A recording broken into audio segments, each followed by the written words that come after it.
Hello, everybody.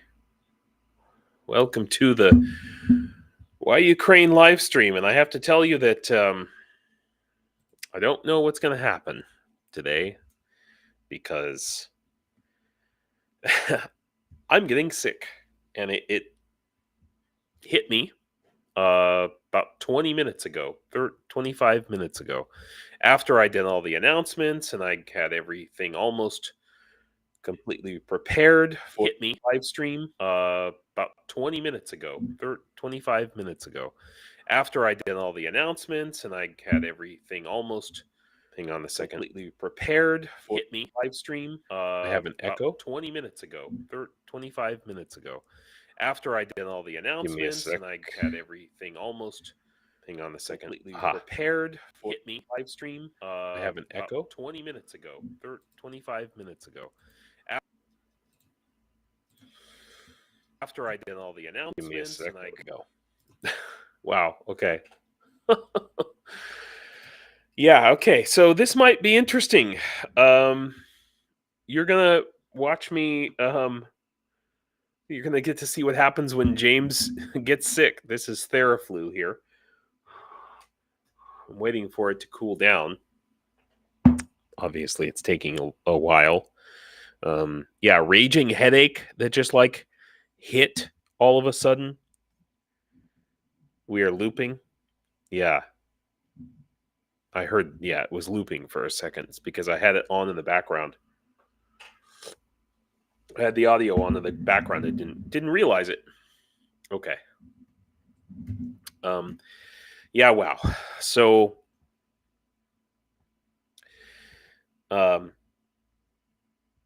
yeah. Okay, but my sound is okay now, right? Yeah, no looping, no echo, no delay other than my delay.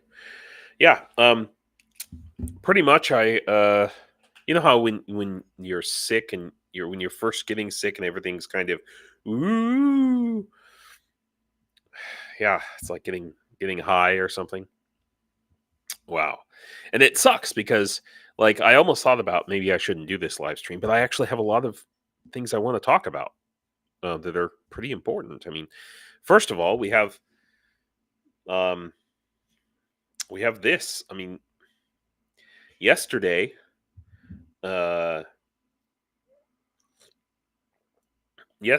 everybody was kind of thinking no big deal, but you know, then I see this is a video from Dennis Davydov.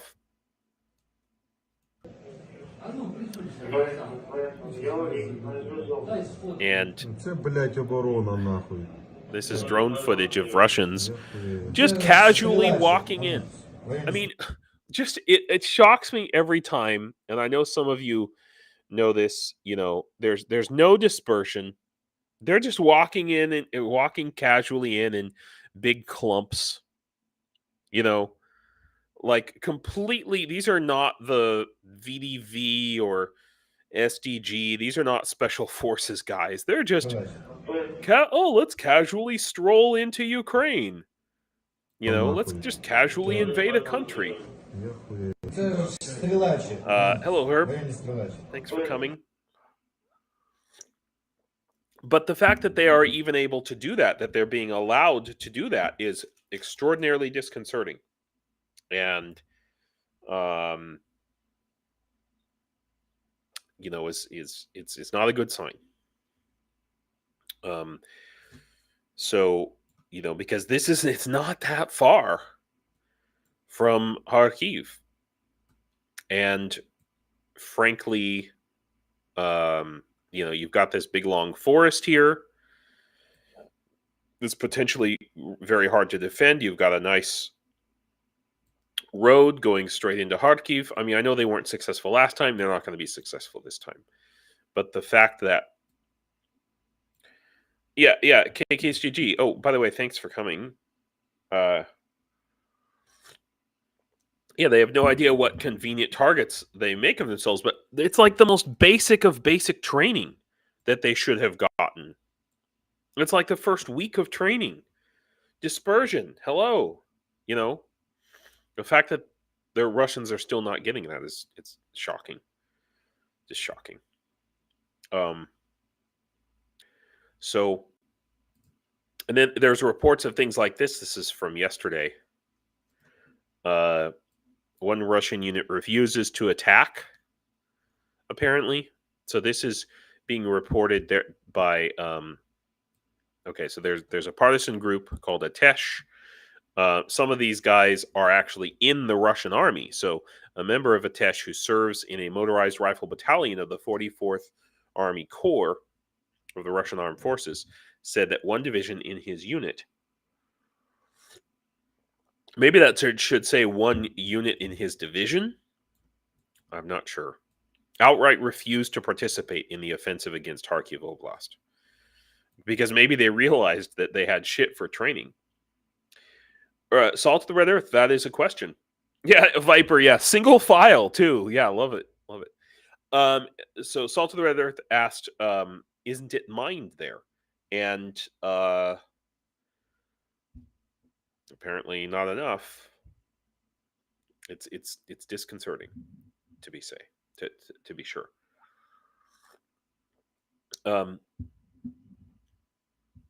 So that, I mean,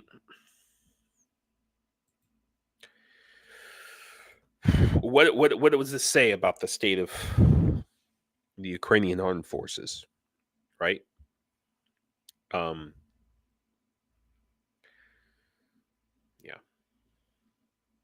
Okay. But now this is an article from a while back, okay, about the GLSDB. But I've been just hearing a lot about these damn Fab 500, glide bombs. And I was just watching a big documentary about them. I can't remember where it was. Might have been. I can't remember. But they're, it's basically the same concept. Okay, so the Russians stuck wings on these old bombs from the 1960s, and they're using them to glide from airplanes. Well, these are rockets that are supposed to be fired from artillery. Okay. Which is, I mean, it's a slightly different concept to understand, but Boeing and Saab got together and made this happen. And the problem with them, which I know I've talked about before, but the problem with them is that Russia's electronic warfare is interfering with essentially their GPS. Okay. But the Fab 500 and the Fab 1500 bombs are also working off of GPS and GLONASS. So, again, this is disconcerting.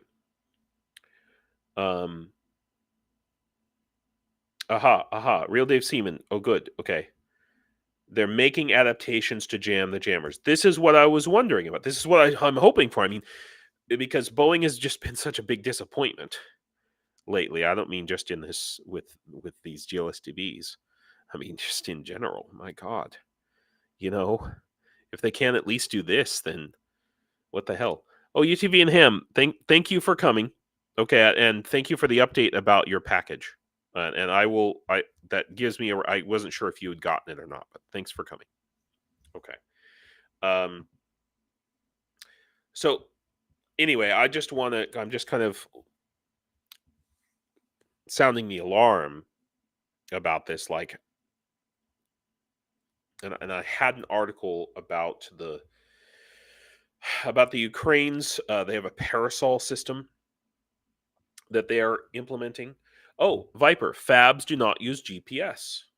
Oh, thank you for telling me, because what I had researched yesterday,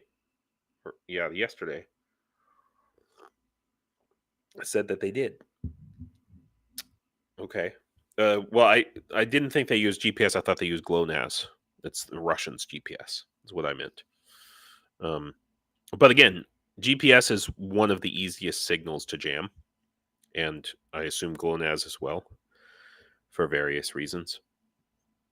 I've jammed it myself, accidentally even. It's really easy. So, yeah. I'm like, what the hell? Where are these already? Damn it. And moreover, you can't tell me that the US doesn't have massive numbers of those same kind of bombs. The bombs that they dropped on Vietnam, for example, out of B-52s. Why can't we, put glide kits on those? What's going on?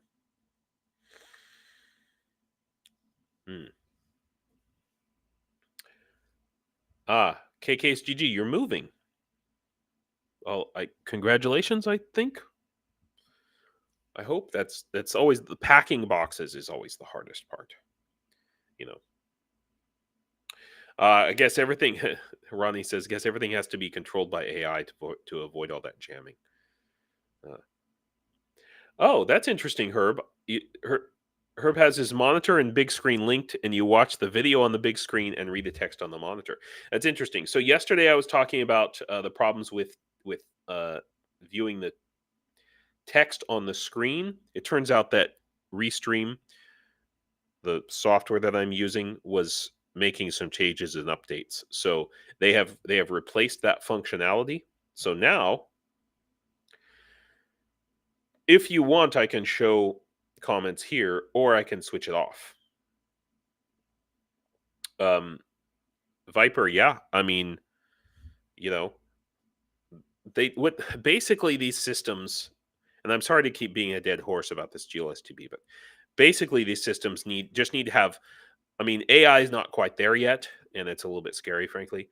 It's multiple systems. You got to have lasers and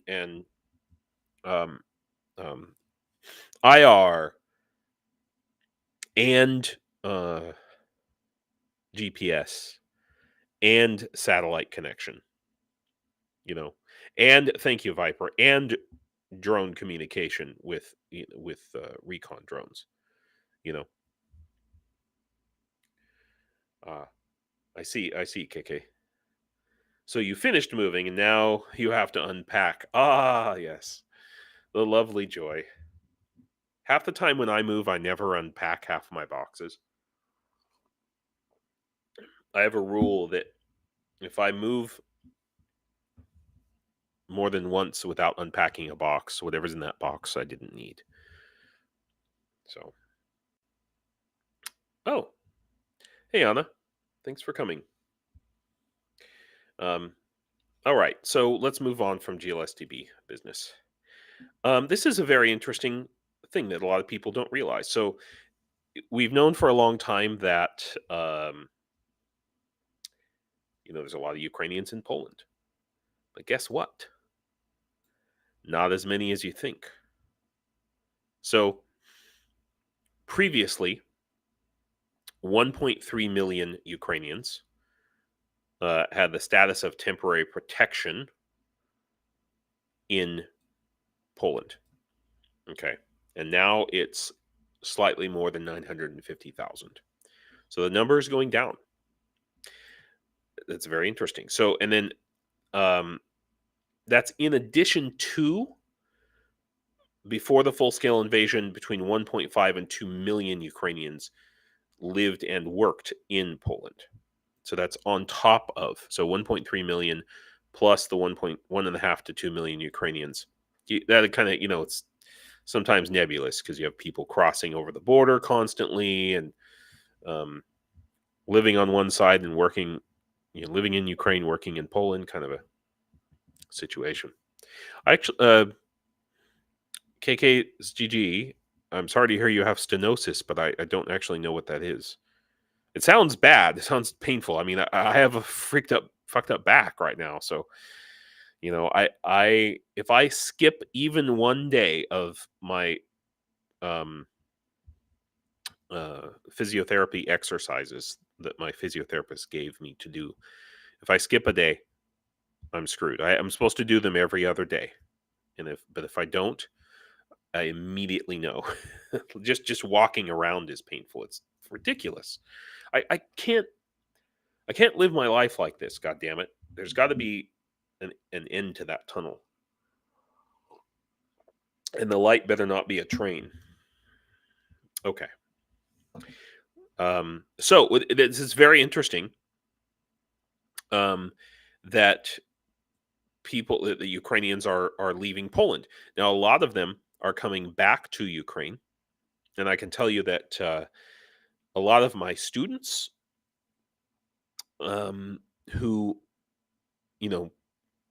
went to Ukraine when the war started. I'm sorry, who went to Poland when the war started. They were already in Poland for a job, and they were, they had some kind of a setup to stay. Yeah, I mean, a lot of them have stayed, but a lot of them have been like Poland is like their last choice.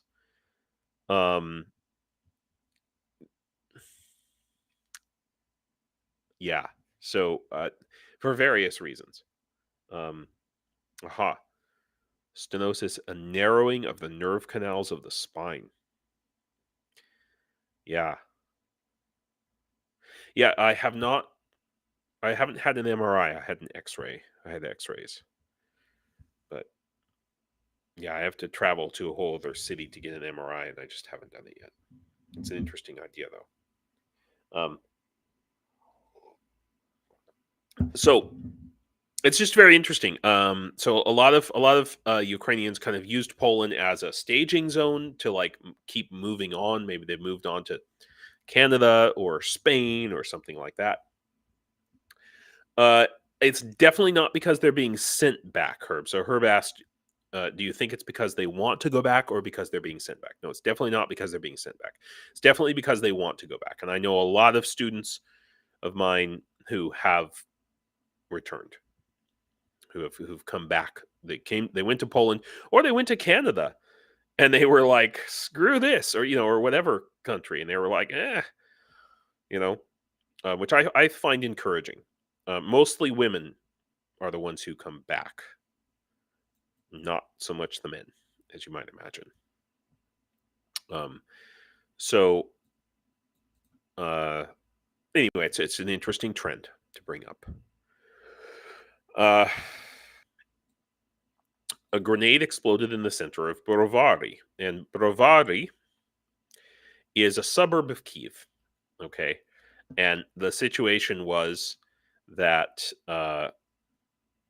police were chasing a suspect for some reason. Don't know why, but he threw a grenade in the direction of the law enforcement officer, and they were both injured. Now, this is interesting because it's very much not normal for people in Ukraine to just walk around with grenades in their pocket or whatever outside of the actual war zone. I can tell you that's very much a big no-no. Now, so we've had 2 incidents in the past. The other one was November, so the past 8 months, I guess.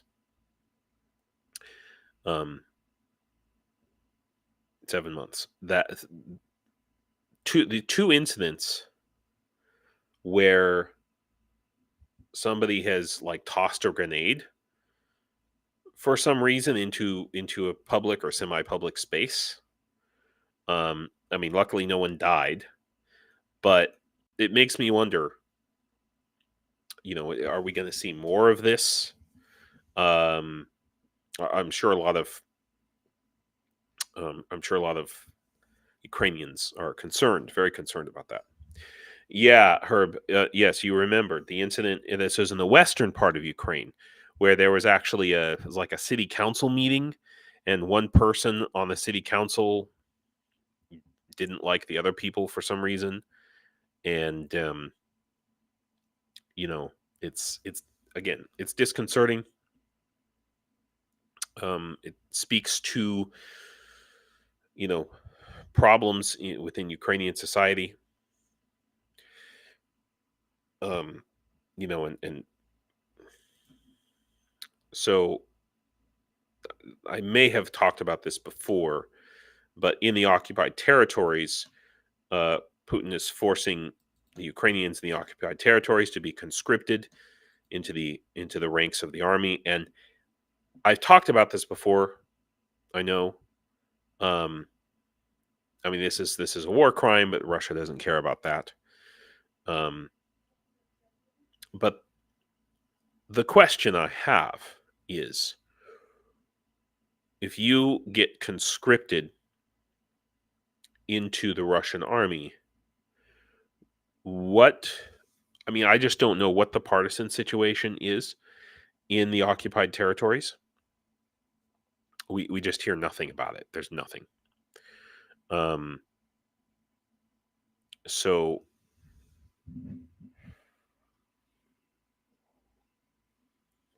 if you get conscripted into the Russian armed forces and you're in Zaporizhia or whatever, what are the chances that you could, just basically take your gun and run away?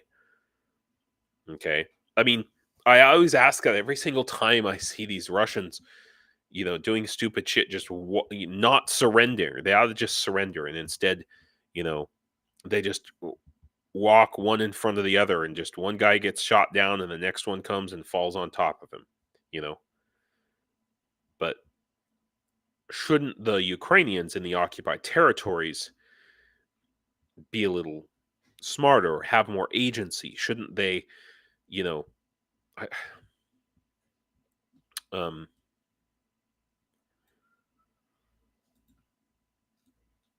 or do they just feel so completely disempowered? Because that's certainly the case in Donetsk and in Luhansk. The percentage of people in Donetsk and Luhansk at the start of 2014 who actually supported any sort of a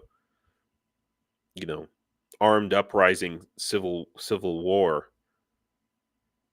or whatever was like 20% of the people. And it speaks a lot to the effectiveness of Russian propaganda, especially in the occupied territories. It just, it's tough. It's tough for me to explain. But especially if you happen to be a Russian speaker, you're going to be, they basically control the media, and you only have access to that. Oh, happy Mother's Day! I did not realize it was Mother's Day today. Mother's Day in Ukraine is on a different day. It's like earlier in the year, as I recall. But also, well, later on we're gonna talk about what today is in Ukraine, because it's a holiday here. But I just wanted to mention, since we're talking about Russian propaganda, one of the big, dead horses that Russian propaganda beats all the time, especially here in Ukraine, is the corruption. And so I just wanted to bring up some of the issues so that when you guys see these things, you can realize them for what they are. And I think this is important. So, number one, these are kind of the Russian talking points, okay, and they're being used against Ukrainians, and they're being used against Americans. So the big one is Zelensky covers up corruption in Ukraine. That's the big narrative, and I've heard it from Ukrainians. And I mean, Zelensky was specifically elected on an anti-corrupt. That was his whole thing, anti-corruption. Right. So that's the other thing is Blonde Bombshiller, you just said, yeah, because Russia is so not corrupt. Viper, because they are so corrupt, so they are experts in discussion on corruption. Yeah, it's if you're pointing fingers, you have three fingers pointed back at yourself. But these narratives don't necessarily, they're not easily traced to Russia, to Russian propaganda. They're sent through other channels, and that's the thing, is when you see this type of thing pop up, it's almost never gonna come from a Russian or from some Russian channel outright. Yeah, KK's GG just said, being transparent about rooting out corruption isn't a sign of greater incidence of corruption. It's a sign that something is being done to fight it. Exactly. So, just for example, so first of all, Ukraine has an anti-corruption court. Okay. And they just arrested the Minister of Agriculture, which agriculture has certainly been linked to corruption, and especially oligarchs here in Ukraine. So he was arrested on April 26th and had to pay $2 million in bail. Wow. Imagine if certain corrupt politicians in America actually got physically arrested. It just reminds me of some people. The minister, who resigned a day before and had his resignation accepted by Parliament, is accused of misappropriating state-owned land worth $10 million and attempting to seize $6.3 million worth of land between 2017 and 2021.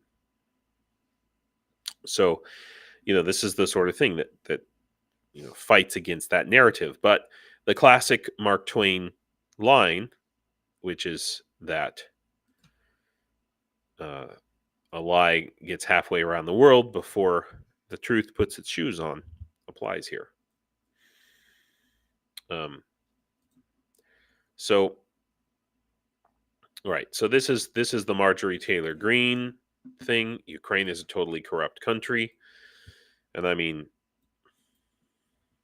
anytime you hear that, yeah, that's interesting. Viper said, "No shit. Most agriculture is owned by the Russian elite. They should return that land to the Ukrainian people." Yeah, there you go. That's a great counterpoint. Yeah, there's a corruption index now, of course, and corruption index, Ukraine versus Russia.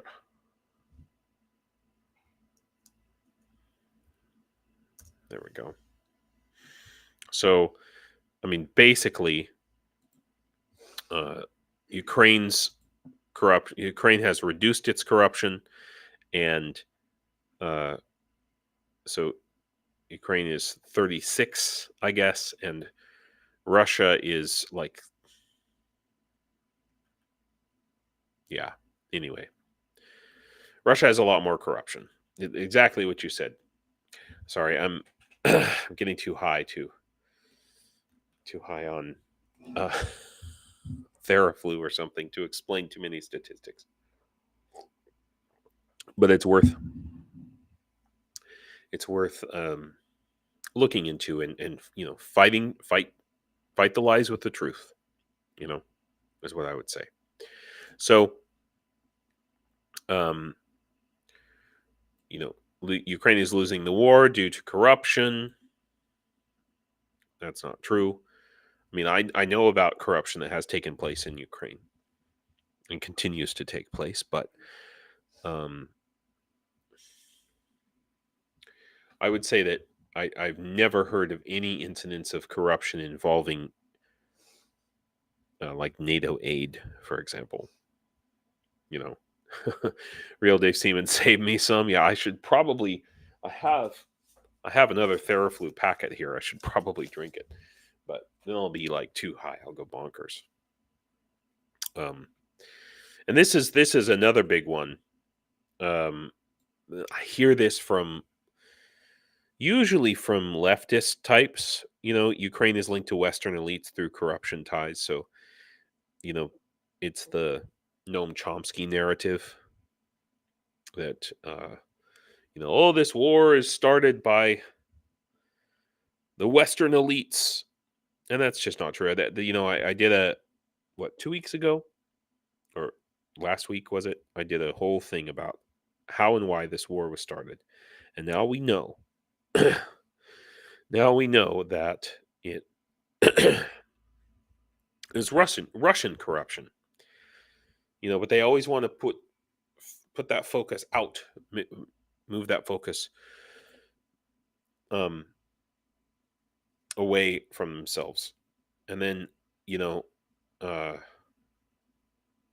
again, this is just classic. This is a classic move that Goebbels, is that the guy who was, I think it was Goebbels. Let's say Goebbels. That, Goebbels always did was, whatever you are doing that's bad, accuse the other side of that thing. So these made up stories, I don't even want to repeat it, but we know who's doing the child trafficking. Okay. And it's Russia,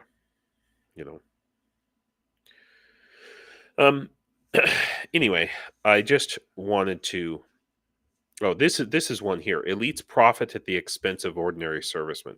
I've heard this from my wife, actually. And it's hard to counteract these things, counter these because it's just such a nebulous story floating around in the air. And this is the one I was talking about earlier. Ukraine resells Western weapons. Absolutely not. Even the examples that I know of weapons not getting to the right people, it specifically involves things being donated by charities. But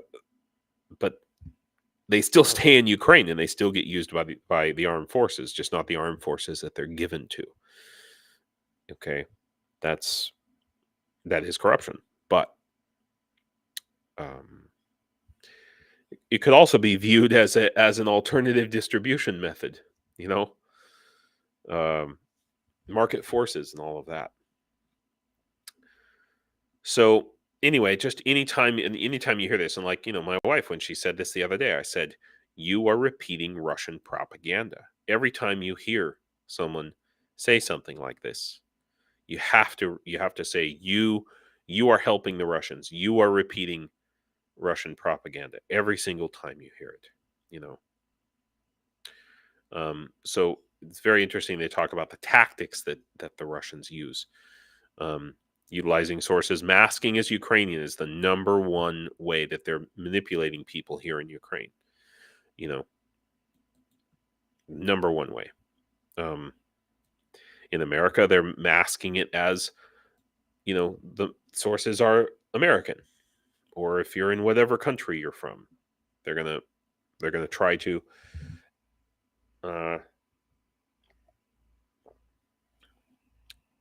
make it look like it's coming from a legitimate source. Coordinated dissemination of identical or similar posts and comments across social media platforms. And I see this all the time on my I just delete troll comments as soon as possible, but you can see that this week they got assigned, to use a certain line, and they have these certain catchphrases that they use, that they've been trained in. So yeah. Spreading fakes, conspiracy theories. It's very interesting. I was watching Milo. Oh God, I can't remember his last name, but he has a YouTube show kind of called like awful archaeology, where he does like YouTube shorts where he debunks these guys who talk about the pyramids or Atlantis or whatever. But he was talking about how he has noticed an uptick in Russian linked websites. Like, I guess there's some kind of like a Russian version of 4chan, something like that, putting out all kinds of. This was the situation was, as I recall, it was AI photographs of the Bird. I believe it was the Bird expedition to Antarctica. And they had these AI doctored photographs of Admiral Byrd. This is, the turn of the 19th century. Admiral Byrd standing next to these like weird alien looking sort of artifacts and buildings and monuments, to propose the idea that, there's secret alien bases in alien Stonehenge in Antarctica, this sort of thing. And it turned out that these pieces of artwork had been created by an artist using AI, just because I guess they thought it was funny. But instead it ended up on the Russian version of 4chan, and they just they accumulate these whacked out conspiracy theories just because, they might use them someday. Anything that they can use to counter the truth and muddy the waters, essentially. Anyway, so when you see these things, state it. Say like, that's coming from, when you see this stuff, you see these red flags, state it right away. If you can't delete the post entirely,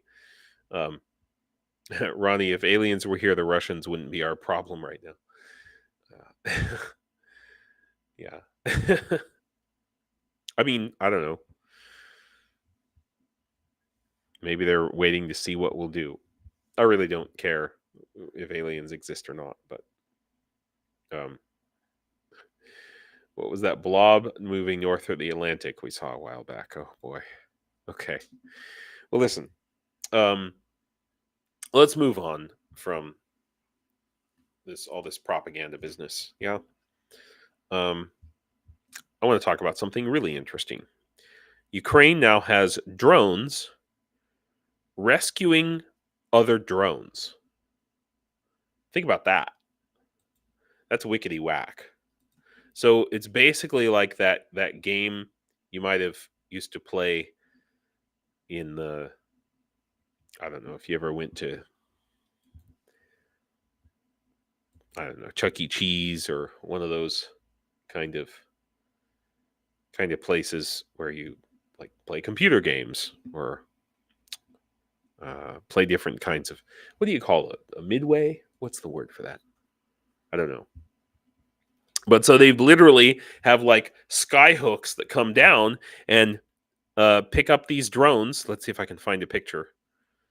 Oh yeah, here's one where they are trying to rescue a DJI Mavic 3. It's quite interesting.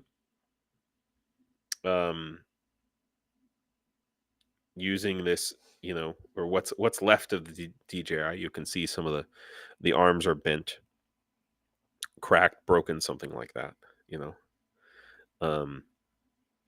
And they've harvested essentially all of these DJIs and saved them. I love this little cigarette. Look at this. It's hilarious. They've got a half broken DJI with a cigarette in its mouth. It's hilarious. So yeah, pretty cool stuff. Yeah, Viper. I thought it would be some positive vibes,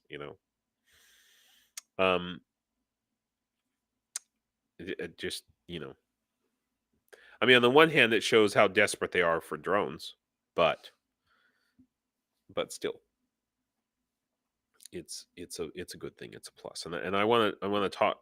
Let's hope I can stay vertical enough to talk about drones before the end. This maybe this doesn't seem very important to anybody. Pentagon orders all U.S. combat troops to withdraw from Niger, and the same thing has happened with French troops, I believe. And the U.S. announced in April it would begin discussing plans for an orderly and responsible withdrawal after Niger's military junta declared it would revoke its military cooperation deal with Washington. So this is a sign of the way this war is becoming a global conflict. Because why is Niger doing this? Because Russia is moving in to that and forming a partnership. So the U.S. partnership with Niger was also a bulwark against Russia's growing influence in the region since the recent coup, of course. Russian forces, including former members of the Wagner Group, have begun to flow into the country. Between 60 and 100 Russian fighters have been living at the same air base as American troops in the capital of Niamey for weeks.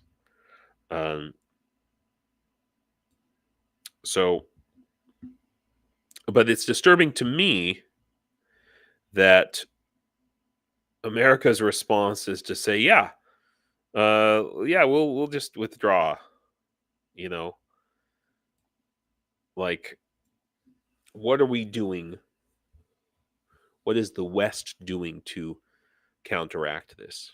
And when are we gonna? First of all, you've got a coup with a military junta. When are we going to stop tolerating coups from military juntas? Because clearly Russia is taking advantage of that.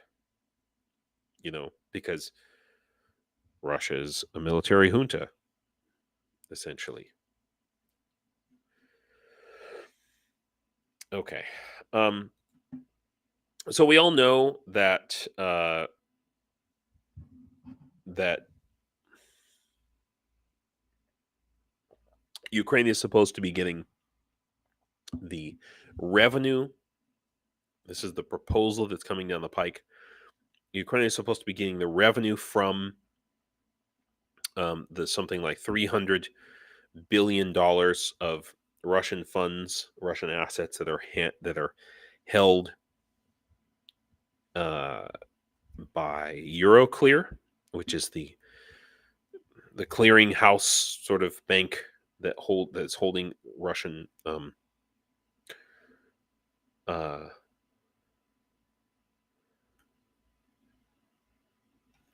anyway. But Europe's been kind of dragging its feet on this, and it turns out it's because the banks, or the bank, maybe perhaps Euroclear, or the various banks who have those Russian assets, they don't want to give up those assets because they make money off of those, holding on to those assets. Gone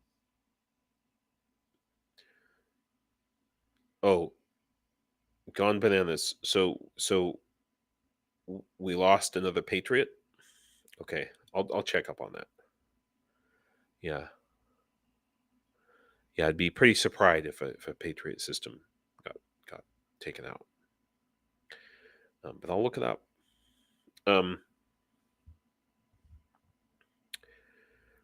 So this is the thing. So G7 is considering exchanging frozen assets for occupied Ukrainian territories. Is G7 considering exchanging frozen Russian assets for occupied Ukrainian territories? Look, I mean, I understand why it seems tempting, and this is getting leaked, and of course the leak is coming from the Germans, okay, and the leak suggestion was coming from the Germans, okay. So here it says, if there is ever a peace negotiation and Ukraine decides to participate, there might be a situation where Russia demands its frozen assets back and in exchange agrees to make territorial concessions to Ukraine. You can't do that if you've already mortgaged those assets. So now we know who's holding up the exchange? I'm sorry, who's holding up the these assets going to Ukraine?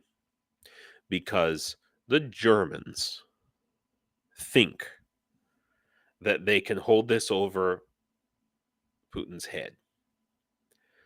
And yeah, Ronnie says make it into bonds for reparations that Mordor has to pay after they lose.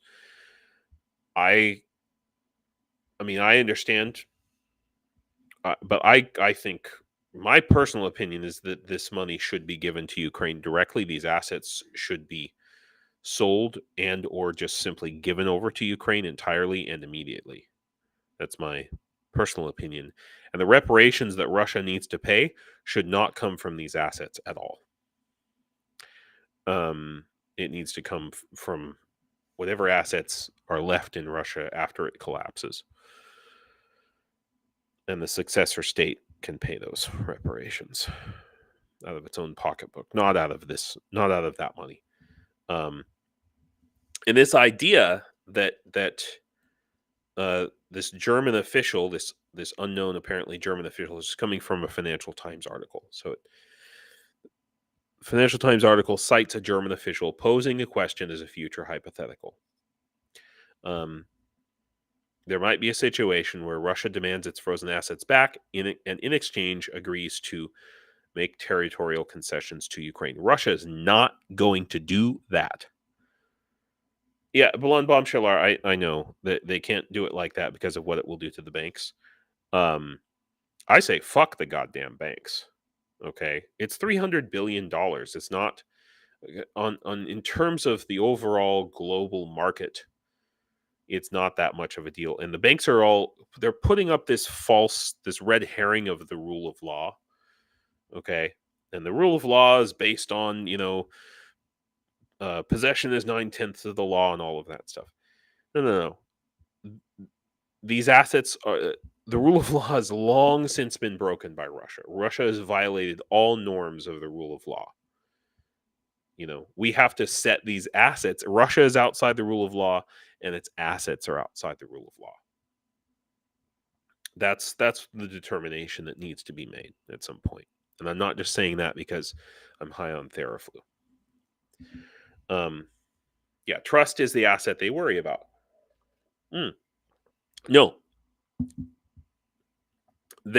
Every country, every dictator in the world should trust that if they violate international law, their assets, wherever they are in the world, will be confiscated.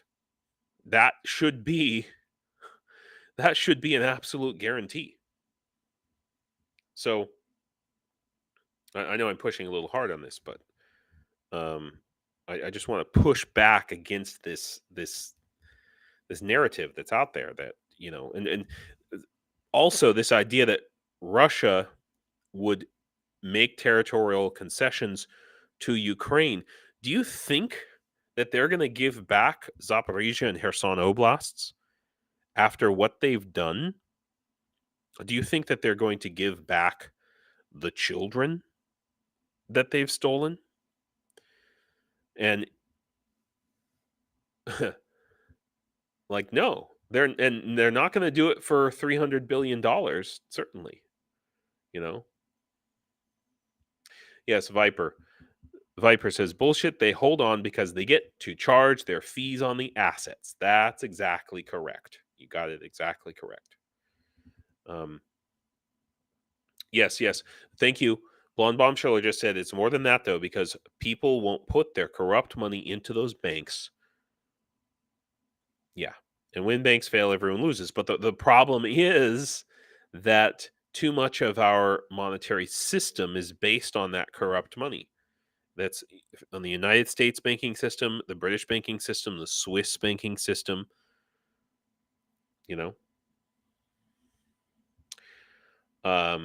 Yeah, Cheryl, thanks for putting that in. Complete non sequitur for what we're talking about, but I still appreciate it. I have to do physiotherapy, yoga therapy first thing every morning in order to function at all in the physical world. Yes, well, that appears to be my future. Anyway, the fact that this stuff is coming from Germany, really, just if you watch like German news and stuff, they're just so out of touch. They have such a lackadaisical attitude towards this war and what's happening. Now I know that's not every German.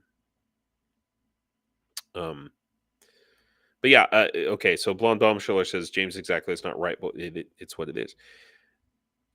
That corrupt financial system is a big part of what caused this, and we have to take a step back and realize the world has to take a step back and realize that just like the military junta in Niger and the ruling elites of Nigeria and these other countries that are you know kleptocracies, they're stealing from their people. It's being enabled by that very banking system. This war, going back to the conspiracy theory that the Russians have put forward, continue to put forward. I mean, they're using part of the truth there, because this war is caused by elites, the Russian elites, but they're doing it through the auspices of our own corrupt banking system. Anyway, okay. I'm surprised am I somewhat lucid today? Okay. Wow. Oh my God. I'm already almost at an hour. I apologize, everyone. So I just this article is very interesting. The G7's frozen asset fiasco, a masterclass in self-sabotage. Then that's exactly what it is. We are sabotaging ourselves. The G7 strategy of using frozen Russian assets as leverage has been a dismal failure. So this idea that it could be used as leverage that the Germans are still putting forward, they're just wrong. It's time for Western leaders to abandon this misguided approach and take decisive action. And that is essentially what I'm saying. So this is a discussion of the same article. Western officials continue to completely misunderstand Russia's real objectives to replace the rules-based order with might is right. And I would say that their opinions... Oh, is Rick starting? Thanks for letting me know, Holy. I'll be sure to mention it when I'm done here. I'm only going to go for about another 30 minutes, so hopefully you guys won't miss too much of Rick. Viper says, James, the elite that runs the world, like the Rothschilds, Rockefellers, comes from Germany and made millions in World War II. It's true. It's absolutely true, but be careful, because it's so easy to latch that onto the Russian narrative that, oh, this war was started by Western elites. And no, it's not. It wasn't. Now, we can argue here that it's being through Western elites' culpability and intertwining with the Russian elites, they are allowing this to continue because they don't want to lose access to that corrupt money. Oh, thanks, KKGG. Yeah. The 5-6 hour streams. I mean, he must have a catheter. That's all I'm saying. I don't want to know. If you guys know, don't tell me. Okay. All right. Enough about that. So this is a very interesting looking man. But Ukraine could recruit up to 20,000 convicts into the army, Justice Minister says. So Justice Minister Dennis, and I've talked about this before. Look at this dude's mustache. Does he really have like an upturned mustache and like a little patch of hair in front and a tweed jacket? Or okay, I'm sorry. My apologies. Yeah, Viper. The Russians need to wash money. The U.S. elites are letting them do it, and this war continues because of that. Yeah. Whatever the Russians say, you can count on them doing the opposite. If they accuse someone of something, it's because they're doing it. The Nazis did the same bullshit. But this is, I know this is disconcerting to a lot of people. Ukraine could recruit up to 20,000 convicts into the army, but I think that this might also. Here's my hope that this could. I mean, maybe it's a. You know, I think that Ukraine could do this. Oh, thanks for coming, Petra. But I think that I don't know how I feel about it, but I think that Ukraine could show a way to do this that is not completely awful. I don't know. I don't know what you think. But when you look into the details of how they're planning to do it, now you could also say this is a slippery slope. Okay.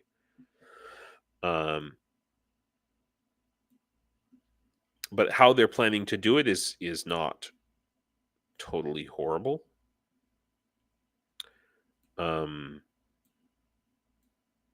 They're desperate for recruits. Yeah, so they aren't taking murderers, and obviously there's people who are convicted for helping the Russians. They can't take those guys.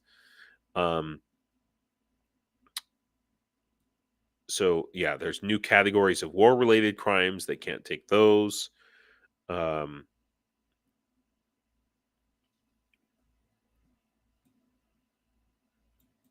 yeah, so I think they're doing it not as forced mobilization, more like an option. You have the option to go into the army instead of being in jail. Sure, Viper. You make a good point. I'm worried as you are taking immoral people and arming them.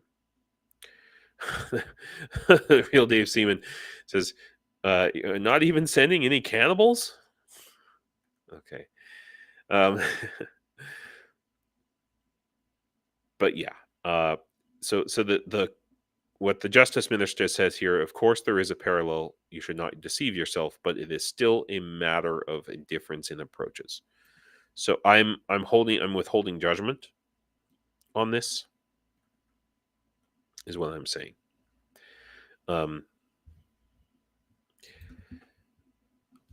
So this is very interesting. And it's damn it, it's paywalled, son of a biscuit eater. I'll talk about it later. I think I want to talk about F-16s, and I want to talk about F-16s when F-16s come. Let's put it that way. Okay. All right. Next on my list. Have I talked about this yet?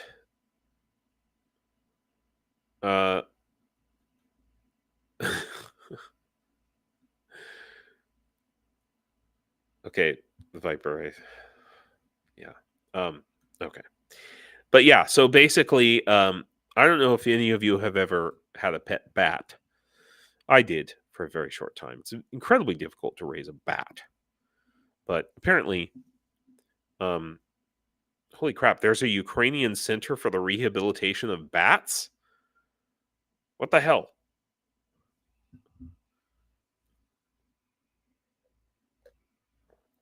Okay. Yes, a bat, Herb. A bat. Not a baseball bat either, an actual bat. Hang on. Here's the bat. They're weighing the bat before hibernation. And now it's gone viral. There's people all over the world watching this bat all the time. Bats need to be fed like all the time. So I know this is a little bit of an old news story, but I've been wanting to talk about it. So 3 weeks ago, in Konstantinivka, that's down there, kind of by Chasiv Yar, as I recall, or is it Avdiivka? Anyway, there was shelling, and he basically, I mean, think about the wild animals and things that are Yeah, it's pretty hilarious. Uh, wow, he's got teeth. Yeah, bats can be really nice. But okay, so I guess they call him the kid. At first, the kid ate sluggishly, but already after 4 larvae, he realized what he was doing. I realized that he didn't have to be begged. So yeah, he's got a pet bat. That's really kind of cool. I think it's awesome. Yeah, dude. Yeah, KKSGD. That's what I'm saying. Bats eat a freaking lot, and if you don't feed your bat like constantly, you're gonna have problems. So yeah, the bat's name is Malyuk, I guess. So there you go. It's a funny story. Yeah, I'm sure. I'm sure. Sure, the Russians turn it into some propaganda story. Um,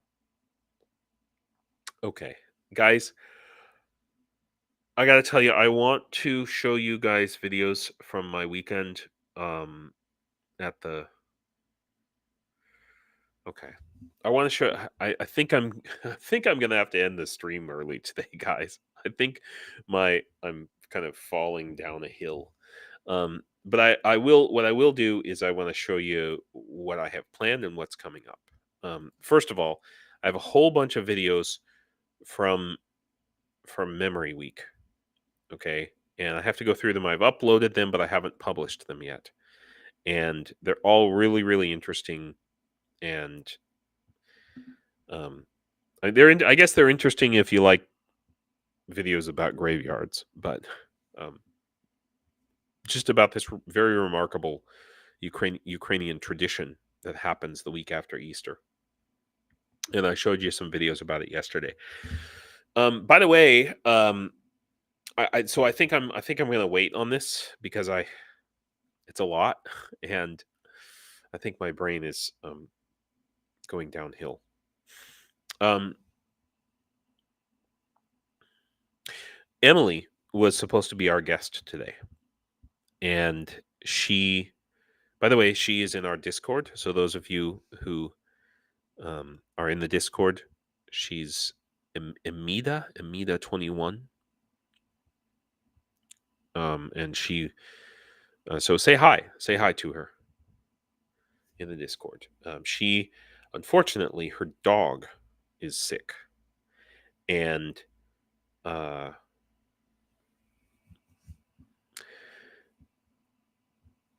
and yeah, she's really scared. She doesn't know what's going on with the dog, and so if please give her a little. I guess she's taking the dog to the doctor, so give her a little, make her feel better. Is what I'm saying. Um, so I want to share this with you guys. I know it's a bit early to talk about this. Real Dave Seaman, yeah, I have such an exciting job. I didn't miss a minute. Wow. Um, so I just want you to know that I'm working on a plan for our volunteer program, which I talked about like a month ago now, and I've kind of revised it a little bit. We're calling it this: Homes for Heroes. And I don't have the wherewithal today to go into everything, but this is what we're thinking about. And so those of you who have been watching and know what we're planning, this is what we are planning. And so I'm working on, a flow chart to see, when you volunteer, what are the steps that you have to take before, during, and after the training.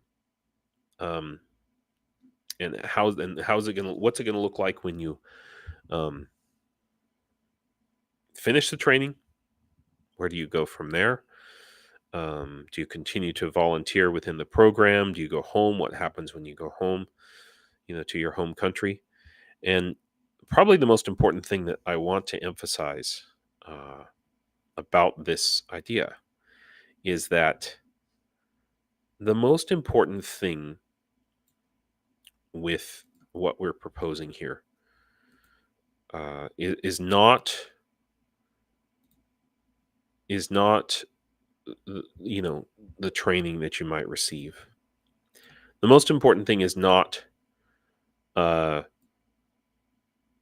even to rebuild and renovate homes for families with children who've lost someone through the war. That's very important too. The most important thing is not to give you a stable infrastructure for to come back to when and if you do come to visit Ukraine. The most important part of this program is not written down anywhere, and what it is are the connections that you will make with Ukraine when you come here, and taking those connections back with you to America or Australia or EU or wherever you're from, and being able to say, I was in Ukraine, I know the people there, and literally I that's what I hope, is that you're not going to be isolated here. You're going to have direct contact, working and learning every day alongside and with Ukrainians. And those connections that you build will be the most important thing. It's the real point of all of this. I just want to make that clear. It's not, the point of all of this is not these things. These are things, they're important, but they're not the most important. The most important, what's the phrase? The most important things are the friends you met along the way. And it really will be. It really will be. And that's directly into the planning of this whole thing. So if you look at my little flow chart here that I've created, you start here at the volunteer portal. It's going to be a website. You come in and you apply, and we have to do some background checks. You'll be interviewed, lots of things that you'll do. And you'll get some training. This is all about training. I'm not including the actual volunteer work in this, but you might continue to be a volunteer here in Ukraine. You might join the International Legion or some other part of the ZSU. I just want to be a tourist. Real Dave Seaman, fuck this war crap. That's fair too. But the most important thing that will happen is when you go home. And even if you don't come into, even if you never come to Ukraine, when you go back home, that the infrastructure, what we want to do is build infrastructure and groups, some sort of a community to support Ukraine in whatever country you live in. And that's the ultimate end goal. So yeah, it's a big circle here. And I hope, obviously this is not complete in any way, shape, or form, but I felt it important, even despite the fact that I'm falling down the hill of whatever I'm getting sick with right now. I just felt the need, like I need to show you where we're headed, and what I hope is that those of you who are in our Discord, or I don't know, even in our comments section on this live stream, if you have ideas about this, if there's something that steps out to you as a red flag, that you think it's a terrible idea, whatever. We're in the planning stages for this, but we want to pull a trigger on this real soon, real freaking soon. So yes, thank you, Flo. It's actually a flow chart. I named it after you. Sorry, bad joke. Okay. Yeah. So this is one last thing I wanted to talk about here. Uh, I've talked about these before. This is an article from 2020, but in late 2022 or early 2023, this Australian company called Sypack, which makes, among other things, boxes. Ah, okay, fair enough. Ronnie just said, and KKZG, you will be uploading this chart to Discord. Okay, yeah, okay. Yes, I will. I will. And I'm working on sort of an overall document, but I can show you the pieces that I have so far. And yeah, that will be very helpful because I only have so many brain cells. Um, yeah, James, go jump into bed and sleep it out. Yeah, I hope so. So this is the last thing where I will end here. This company, they make a lot of things. Sypack is a huge Australian company, okay, but they sometime in 2023 they donated a bunch of these. Well, they're drones made out of cardboard boxes. Um, that's that's what this is. Okay, so they're flat pack drones. They're boxes. You unfold them, and they're and I'm not. These drones have been used. They were used by um, the Ukrainian military, and I think some of them might even have been used uh, outside of Ukraine. Um,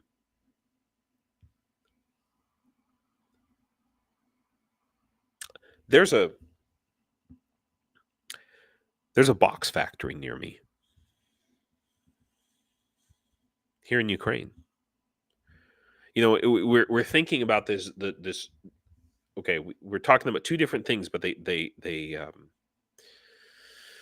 synergize, they dovetail.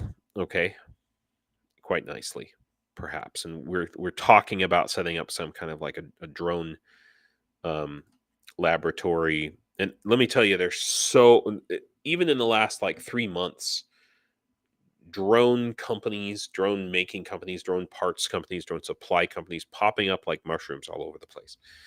And um,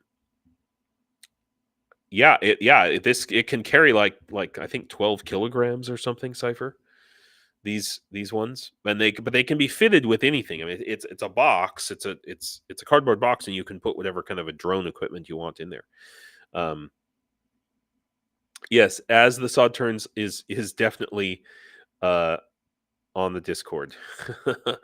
so um so yeah, this is that's an interest. So yeah, I think pre-planning is great, and add some GoPros for promotion of the whole initiative. Yeah, that is a really good idea. So yeah, so there's a box factory. It would be, yeah, almost no radar profile. Exactly. Exactly. You know. Um so I'm thinking about in terms of like when we do get the drone part of what we're doing going, that maybe we'll want to specialize and focus. Maybe not right away. Right away, we just want to get our feet wet. Yeah. Mitch says I never heard how well the cardboard drones worked. I expect we wouldn't. But as far as I haven't heard about them being used in a while. So, anyway, it's just something I'm throwing out there. I think that it's rather than trying to do it might become, rather than trying to build entire drones ourselves, maybe we figure out ways to just supply components, because for the sake of efficiency and scalability. Um, yeah. So I am definitely at my limit, everyone. I promise I will upload at least this flowchart and this this PowerPoint to our Discord before I go to bed, because that's going to happen immediately after this live stream going down. Well, let's see. Alabama Cajun just said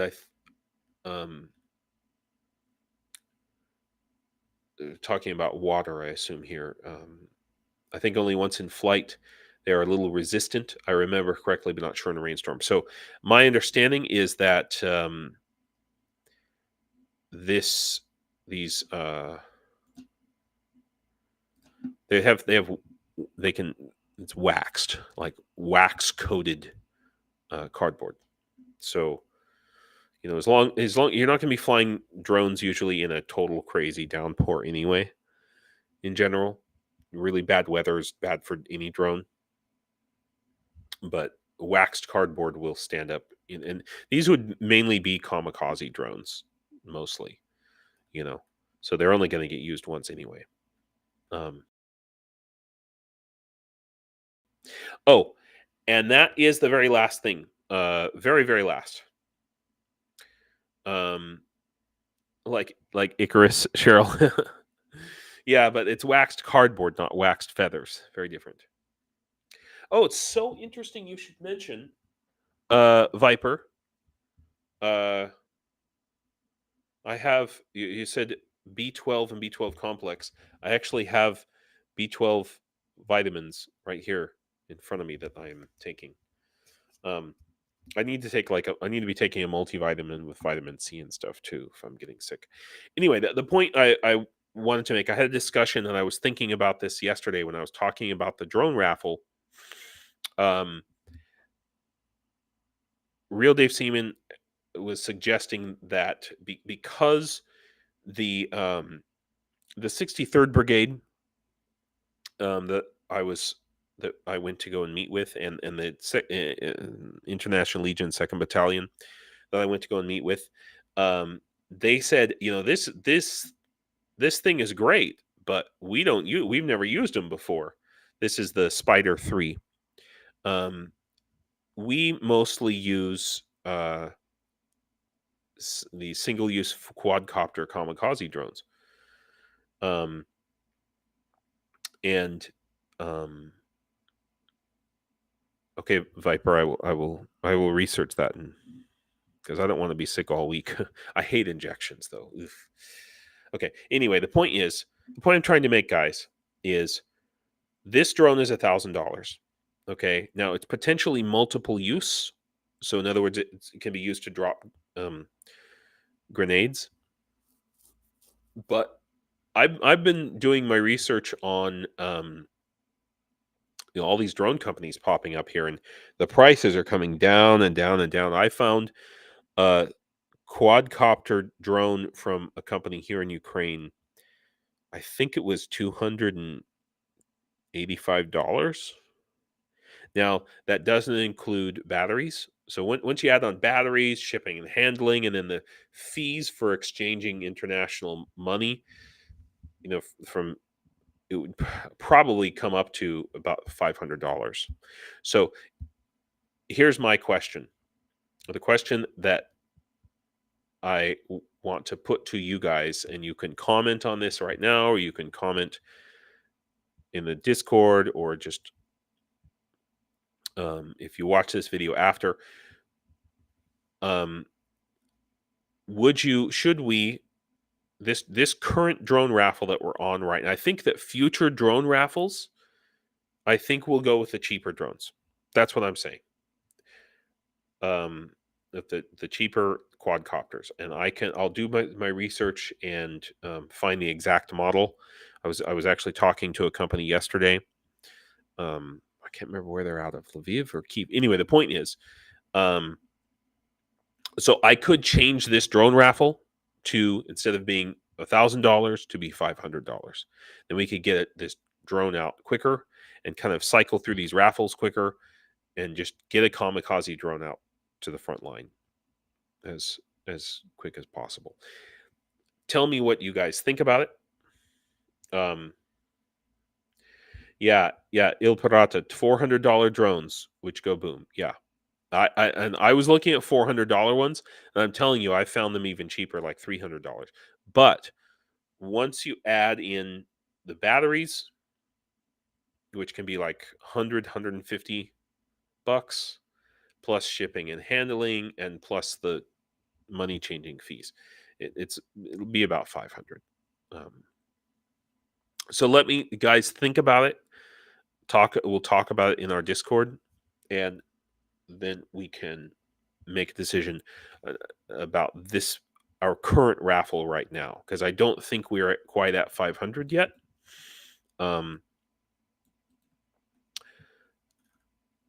So the question is, do we? Yeah. All right. I've talked enough. Okay.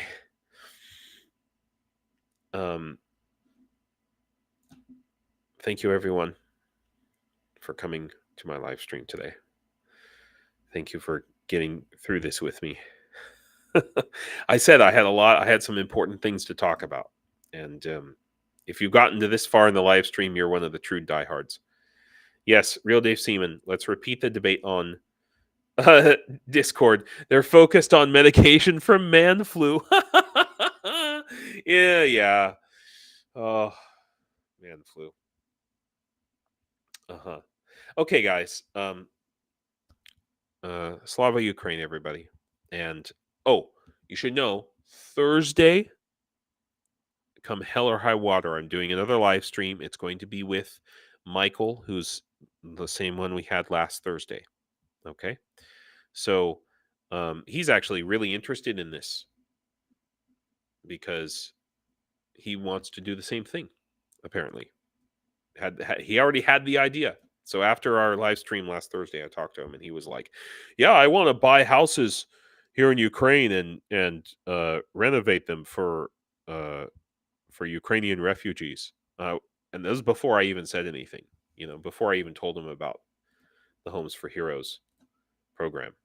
So, and he owns a business where he does, I guess, solar and different like energy, home residential energy projects, or is it commercial?